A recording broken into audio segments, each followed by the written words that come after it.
Oh shit. Here we go again. Same old Liverpool. What can I say? We always step up against the bigger teams, and no disrespect to Bournemouth, but we always struggle against the smaller teams. That's been the story of Liverpool for God knows how many years, and it hasn't changed. Unfortunately, it's the same old rubbish, just a different day. But before I analyze the game, please don't forget to hit the like and subscribe button. Drop a comment if you're in the live chat right now, or if you're watching the replay, drop a comment and let me know your thoughts about the game.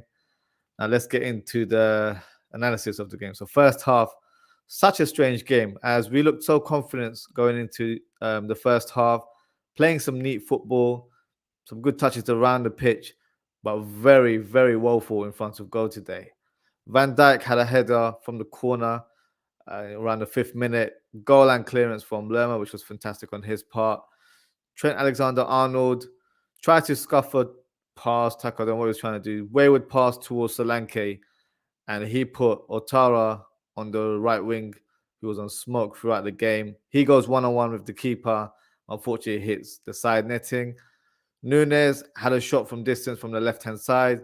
Easy save for Neto there. Van Dijk, long pass to Robbo, who went through on goal, had a good low shot, which was saved by Neto. And moments later, Liverpool actually scored with a Gakpo header, but it was ruled offside, which was the right call. And then this is where the winning goal took place. Bournemouth take the lead. Great run by Otara on the right wing again. He was dangerous throughout the game. He hits a great cross in the middle of the box, and Billing hits the back of the net. I think with our defending here, Van Dijk was flat-footed, should have done better to close him down more. Trent Alexander-Arnold, for me, the awareness wasn't great there. Questionable in terms of where the midfielders were. I think at least Fabinho should have been inside the box marking Billing in open play. He was nowhere to be found. So yeah, a very poor goal to concede. Solanke probably should have scored moments later around the 35th minute. It was a great whipped pass by Otara. Miscontrolled the ball. Wasn't the easiest of balls to control, to be fair to Solanke. But he was in front of goal, so it would have been an easy conversion for him. And then moments later, Van Dijk has a clear chance on goal from a free kick. Should have scored the header. He was having a terrible first half, to say the least. And then keep it uppy from Senesi on the left-hand side. He squares it to Solanke, who hits the ball over the bar. So mixed feelings regarding the first half. I still felt confident in going into the second half, thinking we're not playing that bad. Maybe we can get the odd goal here and there and try and win and maybe get like a 2-1 victory. Yeah, that wasn't happening at all. Change of personnel and set up in the second half. Jota came on for Harvey Elliott. Harvey Elliott didn't have a bad game as such, but I think we just needed to change our shape and go for the attack there. Jota drives forward and hits a fantastic shot. Great save by Neto on the 48th minute. Senesi has a great chance from a corner, but he completely misses it. That was a big chance. This was around the hour mark. And then a few minutes later, we had 3 subs come on. I believe it was Milner, Firmino, and Henderson. Me personally, I was still surprised to see Gakpo on the pitch. For me, he wasn't there. He was MIA today. So, yeah, he had a quiet game, to say the least. And then a few minutes later, Liverpool get a handball decision. For me, it was the right call. Some will say, in terms of Smith's positioning against Jota, that he was quite close, but his hand was in an awkward position and it was blocking the ball from going on target. So, right call in that regards. But the penalty that Salah missed, what a shocking effort. I think he tried to just smash it in top corner. And this one, you needed to be a bit more calm and composed in front of goal. I personally would have wanted Milner to have taken that penalty. He's Mr. Reliable in that regards. But yes, it's the penalty. You know, you missed him here and there. It is what it is.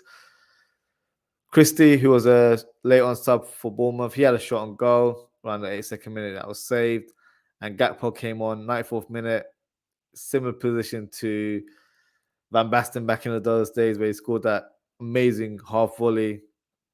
But in this case, it wasn't to happen. It wasn't for this Dutchman. He hit over the bar. And yeah, that concludes the game, unfortunately. So overall, a very disappointing result for Liverpool, to say the least. But let's not all go down in the dumps. Let's think a bit positive as well. It's not end of the world in terms of the result. Obviously, we're all probably going to get a bit of backlash from United fans. I've got my friends dropping voice notes here and there. I'm getting mentions on Twitter. You know, it's expected. Let them have this moment because, yeah, we've been trying them all week. So you got to take that as an opposing fan as well. But for me, I'm looking at the bigger picture. We still have a game in hand. Spurs are currently playing Nottingham Forest as we speak. So if they drop points, this challenge for the top four is still ongoing. And that is the goal for this season. That 7-0 result against United, obviously, amazing result. And doesn't matter what result happened today, that will always remain in the history book. So couldn't care less what United fans have to say in regards to that. We're heading into the international week now. And fixtures in April for Liverpool aren't looking good. We're playing a lot of the top teams. We're playing City, Arsenal, Chelsea, and I believe we're playing Spurs end of the month as well. So who knows? Maybe we'll get some points against the big boys, as that's where we seem to turn up, especially this season. So all still to play for. Nothing to, throw the dummy out the pram. We're still in the top four race. Let's see how it goes. But let's forget about Liverpool for a second. Let's give congrats to Bournemouth today, who I thought were fantastic overall. They defended fantastically as a collective, kept their shape really well throughout the game, and were very hard to break down. Ouattara, well, he looks like a player, doesn't he? He was electric on the ball. And off the ball, he showed great heart, defended for the team, man of the match, and rightly so. Now, I know Bournemouth, and this includes myself, labelled as one of the first teams to get relegated. But seeing how they performed today and how they performed last week, I really hope they notch up some points as they climb up the table. They play a good brand of football, and that was showcased against Arsenal last week as well. So I think Gary O'Neill as well, the manager of Bournemouth, is doing a great job and should be regarded as the long-term manager for the club. Bournemouth are now out of the relegation zone. I believe they're 16th. So hopefully this could spur their season, and let's see how they do going forward. Now, before we conclude the show, I'll do the player ratings. This should be quite easy to do. So let's get on with it. So first person, we're going to analyze Alisson. So he didn't have a bad game at all. He was just on the losing side. He made some good saves that could have helped us going forward. If we were more clinical in front of goal, we maybe would have been able to at least get a point or get the 3 points in general. So despite the loss, I think he had a solid performance. So I put him there. Trent Alexander-Arnold, below par for me, to say the least. I wouldn't say he was the worst player on the pitch, but yeah, some of his passing was a bit wayward. His positional sense was not great today. Maybe I'm being generous here. I'm going to put him in the average ranking there. Konate, for me, had moments where he did well, but also had some moments where better forgotten than anything else, to be fair. So I think out of all the defenders, I'll put him in the same category as Trent. I'll put him in average. Van Dijk, for me, I think he had a poor game defensively, and even from a set piece point of view, he had a couple headers where I think he should have scored, and that would have definitely helped us claim something out of the game. So for me, he's going in the poor ranking there. Robertson had that shot in the first half, which is a good effort. Yeah, for me, he didn't keep Ouattara quiet. I wouldn't say he was at fault at any of the things, but he was overlapping quite a bit. And I think that gave Bournemouth the space to bombard that right wing. So positionally, he wasn't great as well. argument to say the midfielders maybe didn't help in terms of covering him, but yeah, that's another conversation. So I'll probably put him in the average ranking as well. Midfield, Fabinho. Yeah, didn't really do much today. And that's not even a positive. I don't think he was on the ball as much as he should be. Seemed off pace as well, which is such a shame because he was such a quality player for me last year and has been for the last few years.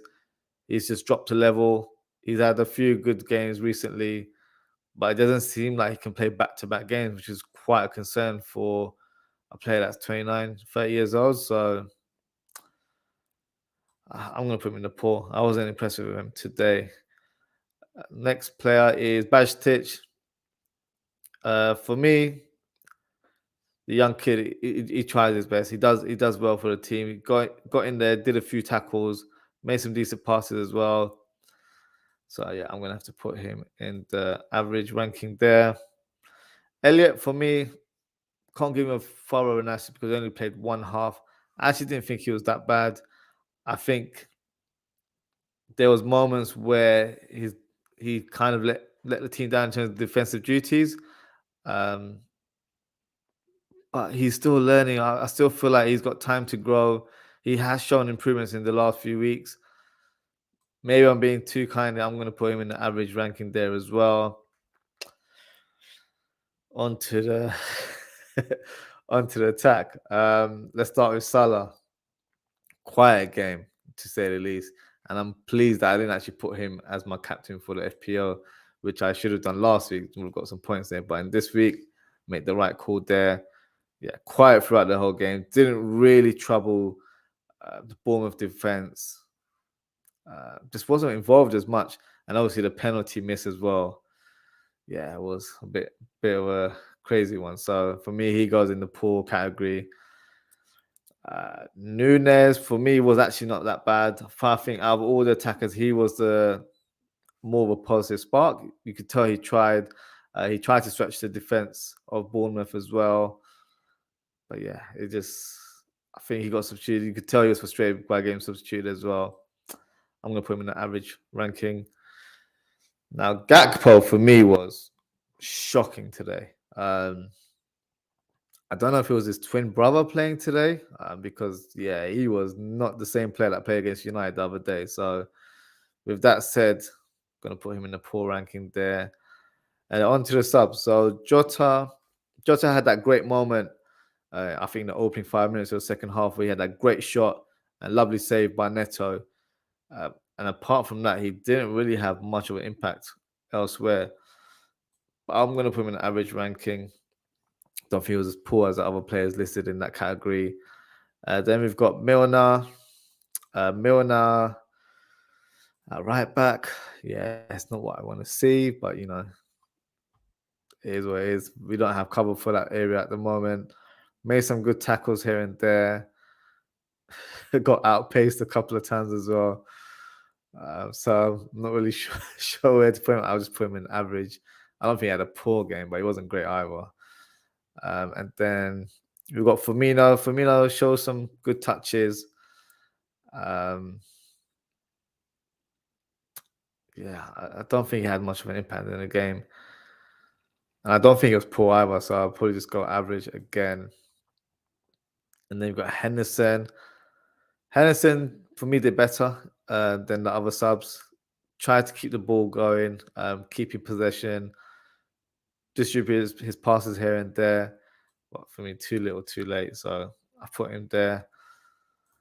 And the final sub, which was a bit of a surprise to see him on the pitch, was Carvalho. I can't really rank him. I don't think it's fair. He literally just played for 5 minutes and had a touch. But for records to say that he was on the pitch, I'm putting him in the average section. He didn't really have much chance to make an impression. I'm hoping to see him playing some first team action in weeks to come. Doesn't seem like Klopp likes him in terms of playing him in a more consistent basis. Who knows? We'll see. We'll see how it goes for Carvalho. But yeah, that's my ranking for today. just got a couple comments here. One from Football United TV. Shout out to Football United TV. Make sure to subscribe to them. Some good people on that show. Has this put Liverpool back in their place? What happened today? All I say, put us back in our place. I've been saying it a lot in my last few shows. Football is a humbler, and it's no difference. It is a humbler at times. So, yeah, onwards and upwards. We have to keep going. We've got to forget that 7-0 result. That's history. You know, as amazing as it was, we can't dwell on that too much now. We've got to leave that in the backpack and try and notch up some points for this top 4 race. So yeah, it is what it is. Another comment here from Eddie's Football Waffle. Shout out to Eddie. Make sure to subscribe to his channel as well, doing some great content. How did Salah go from elite to pants in 2 games, bro? The penalty miss takes him to pants. Yeah, do you know what? You might be right on that one. I'll leave it for now, but yeah. Hashtag humbled. Yeah, definitely. I think Liverpool fans definitely got humbled today. Yeah, he had a shocking game. I think I was just being a bit nice there to put him in the poor category. I think also because he wasn't the only terrible player. There was quite a few of them. So yeah, I think there could have easily been a number of players that were in the pan section. But yeah, it is what it is. So Eddie's Football Waffle. So remind me your views on top 4 now. So we're still in the mix. It will literally depend on how we do in April. We've got some tough games coming up. Our next fixture is actually in 3 weeks' time against Man City, and that's an away fixture. We don't have a great record there, but if we were able to notch in a point, it'll be quite good. Then we've got Chelsea away as well, and then we've got Arsenal at home. So Arsenal at home for me, I know obviously they're trying to go for a title, but we normally have a good record there, so we should be able to get something out of the game. We've got Leeds United away. We've got West Ham away as well, I believe. And we've got Tottenham at home. So I'm hoping Tottenham drop some points today. I wouldn't say we're favourites. I think a lot of us have labelled us that because of the win last week against United, which was 7-0. I think we're still outsiders, but we're in the mix. We've got to keep going as the matches go on. April is not a nice month for us at all, but it will be close, to say the least. But yeah, I think we'll have to take it one game at a time, to be fair. Wow, big games. I think it will be close between you and Spurs for 4th. Spurs have been quite inconsistent as well. So I think that game against Spurs will definitely have an impact in terms of where both teams finish. We play them on the 30th of April. So yeah, big games coming up, which is great for us fans. But at the same time, this was the game where we should have got 3 points. I think it would have put us at ease before the international break. But yeah, a lot of thinking, a lot of planning to do for the coaches and the management team at Liverpool. Back to the drawing boards, as they say. So yeah, it is what it is. But that concludes our show for tonight. So thank you to everyone for tuning in. Thank you to Football United TV and Eddie's Football Waffle for the comments. As always, guys, please don't forget to hit the like and subscribe button. Our next show will take place next week as I will review Match Week 28.